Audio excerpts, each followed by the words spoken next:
허리가 이중으로 휘죠. 그렇죠. 이중으로 휘니까 S라인이 되나?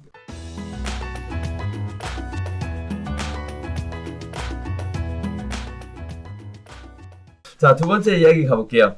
자, 문 대통령이 지난 28일 2021년도 예산안 시정연설에서 임대차 3법을 조기에 안착시키고 질 좋은 중형 공공임대 아파트를 공급해 전세시장을 기필코 안정시키겠다고 약속하셨습니다. 자, 임대차 3법이란 전월세 신고제, 전월세 상한제, 계약갱신 청구권을 의미하는데요. 통과된 이후 전세값이 오르고 전세 단안이 계속되고 있지만 정부는 정책을 그대로 유지해 나가겠다는 뜻을 밝혔다. 이렇게도 보여집니다. 자, 내용을 살펴보면요. 이제 전월세 신고제에 대한 얘기가 또 나오고 있어요. 이미 두 가지는 시행이 되고 있죠. 전월세 신고제에 관련된 부분이 얘기가 나오면서 이게 도대체 어떻게 되는 거냐라는 얘기를 하고 있는데요. 내용은 그렇습니다. 전월세 신고제가 시행이 되면 임대차 세원이 투명하게 된다라는 거고요. 정부는 보증금 과세에 대해서 2천만 원 이하 임대소득자에 대한 비과세를 종료해서 2주택자에 대한 과세하겠다. 또 간주임대로 과세하겠다. 2주택자로 확대하겠다. 지금 현재 3주택자부터 과세하고 있는데요. 거기에 따라 전월세 신고제는 거기에 따라 거들어는 것이다. 뭐 이런 얘기들을 하고 있습니다. 자, 전월세 신고제는요, 사실 뭐 나와 있는 내용이 시행을 2021년 목표 이렇게 되어 있는데 법령에는요 6월 1일부터 시행되는 것으로 되어 있어요. 자, 공인중개사가 계약서를 쓰면 중개사가 임대인과 임차인이 직접 거래한 경우에는 임대인이 신고를 하도록 되어 있는데요. 만약 보증금, 월세와 같은 임대차 조건이 바뀌면 중개하신 공인중개사 또는 임대인이 변경 신고할 의무를 가지고 있습니다. 뭐 공인중개사 입장에서는 그래도 그동안 해왔던 실거래가 신고하고 유사하니까 큰 차이가 없을 것 같은데요.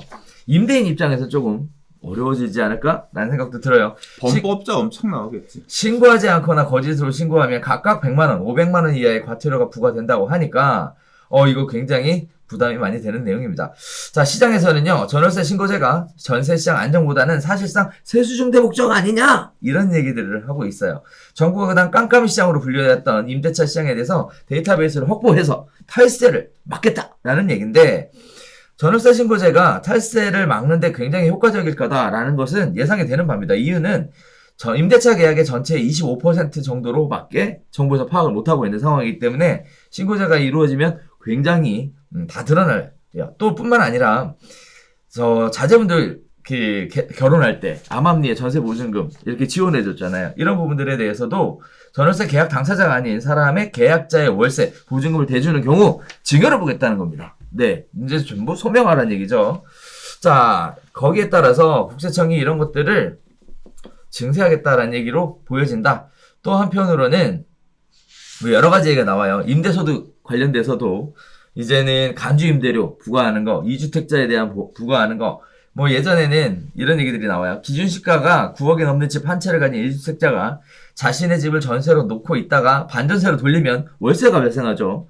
이 사람은 내년에는 종합과세나 분리과세로 주택임대소득을 신고해야 됩니다. 네. 자, 주택을 2개 보유한 집주인도요, 전세보증금을 반전세로 돌리면 마찬가지로 주택임대소득세 대상이 돼요. 월세니까. 자, 임대소득 2천만 원 이하에 대한 비과세 혜택이 작년부터 종료되면 거기에 따라서 전세보증금의 소득세를 부과하겠다는 얘기가 시행이 되겠다는 얘기고요. 간주임대료도 3주택자에서 2주택 확대가 되는 것이 유력한 상황입니다. 거기에 따라서 국세청 홈페이지에 간주임대료 계산하는 방법이 나와 있는데요. 뭐 이런 얘기들을 해요. 5억 원의 전세보증금에 대한 간주임대료는 연 252만 원이 나오는데 전세보증금 액수 5억에 비하면 간주임대료가 너무 작다는 지적이 꾸준히 있어 왔다고 합니다. 특히 또 갭 투자를 막으려면 전세금에 대한 세금을 강화해야 한다는 주장도 계속 있어 왔다. 이런 얘기들을 하고 있는데, 이러한 부분들이 내년에 실시될 전월세 신고제가 진행이 되면 전세보증금 과세에 대한 사전 준비 단계가 끝나는 거 아니냐, 이런 얘기들이 나오고 있습니다. 자, 이렇게 되면요, 이것도 마찬가지입니다. 세금에 대한 이야기를 또 오늘 두 번째 이야기로 다루겠는데, 다주택자에 대한 공포, 그 다음에 그동안 우리가 뭐 보증부 월세, 그러니까 반전세라는 얘기가 있었는데, 여기서 분명하게 얘기하는 것은 월세로 과세하겠다는 거예요. 네, 임대소득세 과세하겠다.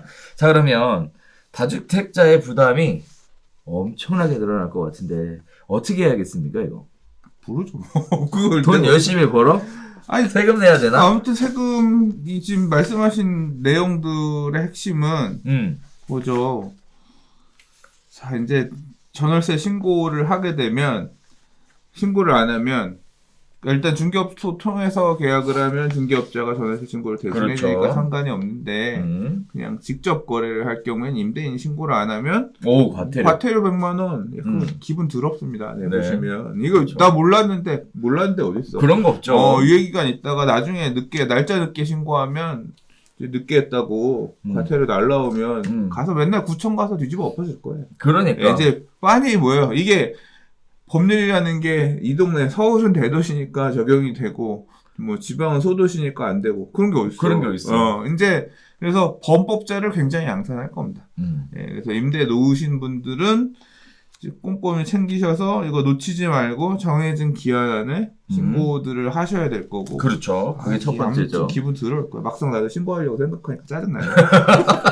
그래서 말 안 하는 거지. 짜증나네.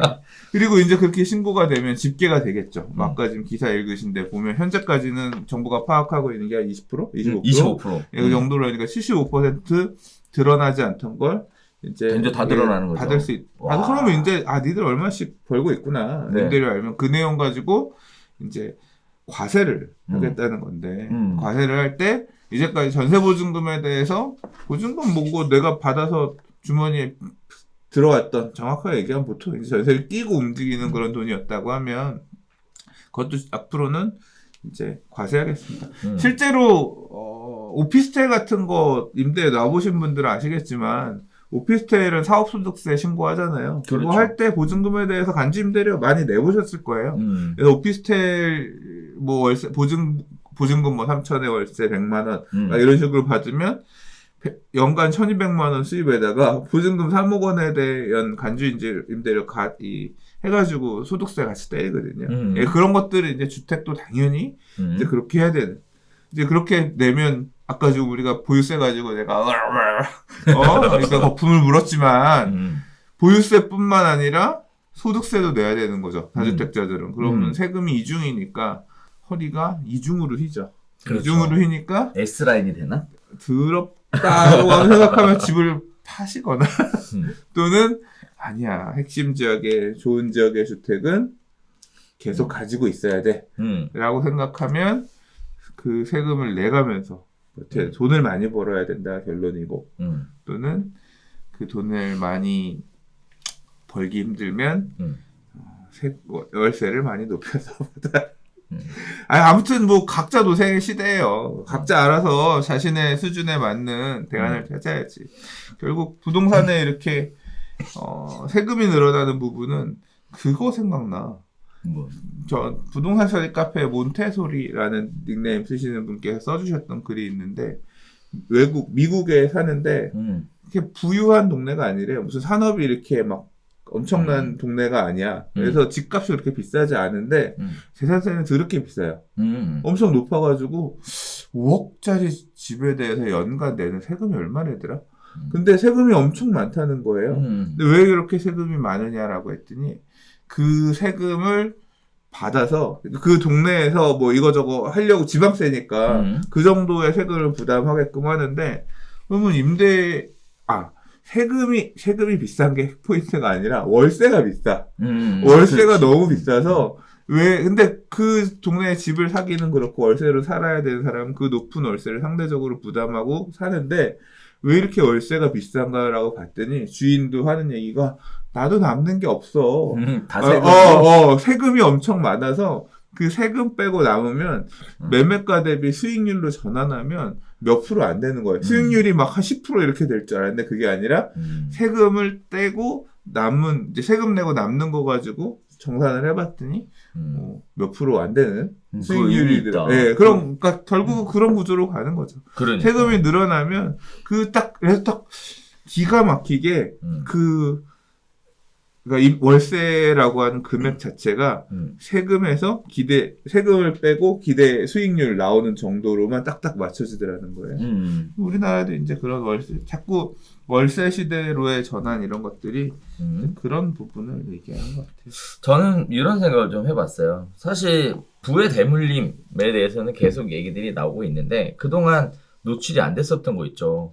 뭐 예를 들어 30대, 20대 후반이나 30대 초에 결혼을 하는데 누구는 부모 잘 만나서 전세 보증금이라도 뭐 몇 억씩 그동안 아무 적이 없이 증여를 받았던 게 많이 있었죠, 사실은. 네. 근데 또 누군가는 부모님이 여유가 안 돼서 월세로밖에 시작할 수 없는 그런 부분들 때문에 또 결혼까지 깨지는 이런 일들이 발생하는 것들을 보면 한편으로는 지금 그렇게 부모가 주는 건 좋은데 증여세를 납부해야 한다라는 부분이 어떻게 보면 합리적이. 그러니까 공정한 사회가 되는 거네. 그러니까 증여를 자녀에게 할 거면 법에서 정한 증여세 세율을 내고 해라.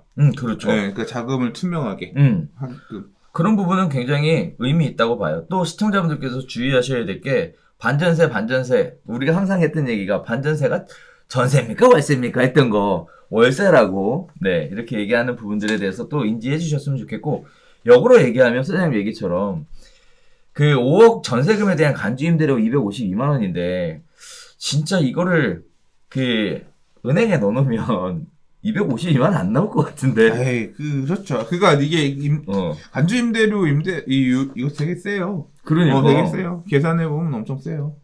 지금 뭐 은행 금리는 사실 의미가 없는 시대죠. 그러니까. 네, 그러니까 훨씬 높게 쳐서 가져가죠. 그래서 전세를 놓는 게 오히려 더 부담이 되니까 월세 시대로의 전환을 앞당기는 거 아니냐 이런 우려도 좀 되더라고요. 전세가 인기 있는 임대인 입장에서 전세가 인기 있는 시절은 이렇게 징검다리를 딛고 막 여러 개 투자할 때 그럴 때 되게 인기가 있는 거고, 저성장 시대가 다시 오고 부동산 가격도 좀 안정화되고 이렇게 갭 투자 많이 안 하는 시대가 오면, 그러니까 부동산 가격이 정체되는 시대가 오면 다시 월세가 패러다임으로 바뀌죠. 맞아요. 가급적이면 네. 월세로. 그렇죠. 그래서 뭐 전세제도 없어진다. 뭐 이런 얘기들 막 신문에 나오고 그랬었던 것이 기억이 나는데, 자, 아무튼 잘 지켜보셔야 될 내용인 것 같습니다.